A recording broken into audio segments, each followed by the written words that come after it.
PCR Rizwan Ahmad को screen पे लेके आइए। रिजवान अहमद जी हाँ, अगर तुष्टीकरण यानी शुक्रिया। मुस्लिम तुष्टीकरण शुक्रिया, से जय हिंद, वंदे वोट मातरम। का घड़ा नहीं भरा तो अब समाज में विद्वेष फैलाकर, जातियों में विद्वेष फैलाकर वोट का घड़ा भरना चाहिए। बस एजेंडा ये दिखता जी है आपको? शुक्रिया।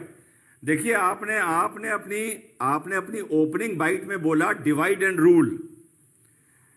ये डिवाइड एंड रूल नहीं है, ये डिवाइड एंड डिस्ट्रॉय है।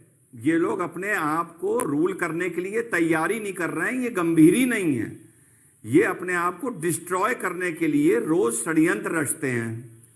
स्वामी प्रसाद मौर्य जी जब सपा में आए थे तो उनका मुझे बयान याद है कि 55 सीटों पर जहां मेरा असर है भाजपा का सुपड़ा साफ करवा दूंगा। बाकी क्या हुआ ये इतिहास गवाह है। अब 2024 के लिए ये एक आखिरी प्रयास है, आखिरी प्रयास कि किसी तरह से कोई एक रिफ्ट, एक विवाद खड़ा हो कि थोड़ा बहुत वोट हमको मिल जाए। जो लोग आज ये बात कर रहे हैं कि दलितों को इंसाफ नहीं मिला, उसको इंसाफ नहीं मिला, हमारे सपा के साथी भी हैं।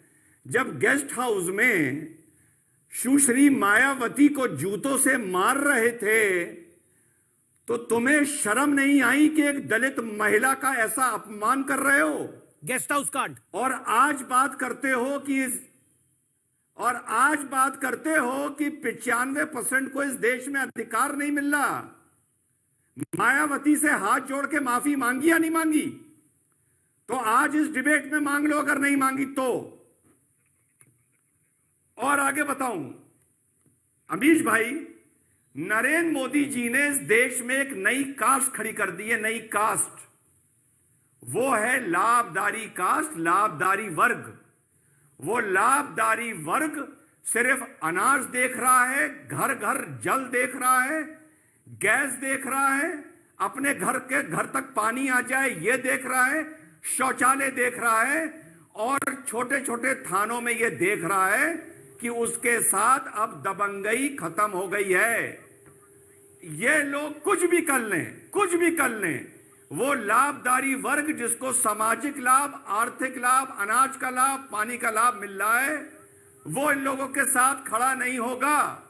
और ये बोल बोल के और थोड़ा बहुत सवर्ण वोट जो इनको मिलना होता वो भी नहीं मिलेगा, वो भी नहीं मिलेगा 2024 में, आप देखिएगा। असल में अमीश भाई जी, ये पैनल जो आज आपने बिठा रखा है, मेरे हिसाब से ये पैनल नहीं होना चाहिए था। पैनल ये होना चाहिए था कि जिन लोगों ने रामचरितमानस के लिए बोला है उन लोगों को आप लेकर आते और उधर से साधु संतों को बिठाते, साधु संत उनसे पूछते क्या अच्छा है क्या बुरा है।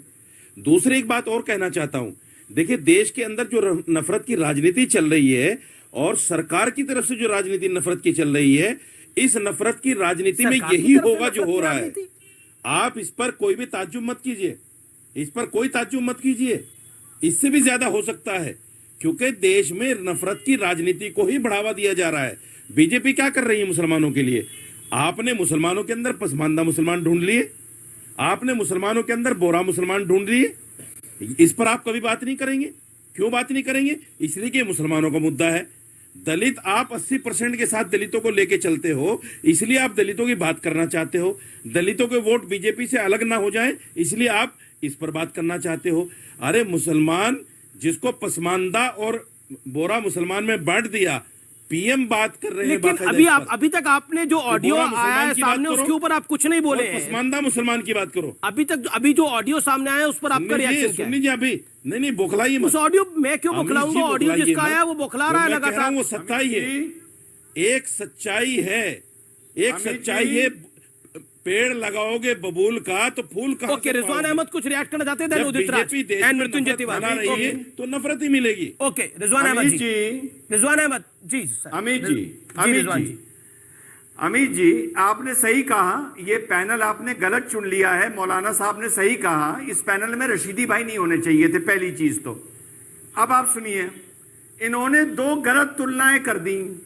इन्होंने पसमंदा और अशरफ को इस रामचरितमानस के कांड से मिला दिया। अरे भाई नरेंद्र मोदी जी ये नहीं कह रहे कि पसमंदा तुम सारे मिलके अशरफों को मारो या आपस में नफरत करो।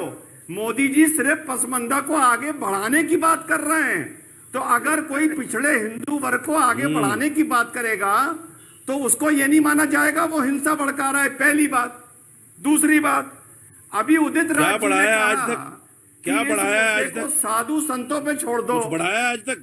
अरे यार तुम फिर बोले जाहिल बिला आदमी, वजह बैठते हो। तुम जाहिल आदमी फिर बोले जाहिल आदमी तुम। यार ये सुनो, आदमी लड़ने के लिए बैठता अभी है अमीश। उदित राज जी ने कहा, अमीश ये लड़ने के लिए अच्छा, सिर्फ वो बैठता है, आपके रोजाना आपने बिठाते हो कहा उसको कि आप। भैया ये जो मामला है, इतना यार चुप रहो बदतमीज जाहिल। आदमी, इतना अभी जाहिल उदित राज आदमी, जी ने और कहा रोजाना बिठाते हो कि उसको। भैया ये साधु आज के संतों बाद का मुझे मत मामला बिठाना है, इसके साथ इसमें में। इस चीज को आप साधु संतों को छोड़ दीजिए, साधु संतों पे छोड़ दीजिए। चलो भाई। मैं यही बात उदित जी से बोलता हूं कि उदित जी आप महंगाई का मुद्दा, रोजगार का मुद्दा, चलो भाई मैं तो उठ रहा हूं। ये भी आप जनता पर छोड़ दीजिए ना। ठीक है, ये आपका पॉइंट तो है। इस ओके पर भी डिबेट करने से क्या फायदा? उदित जी, पॉइंट आपकी बात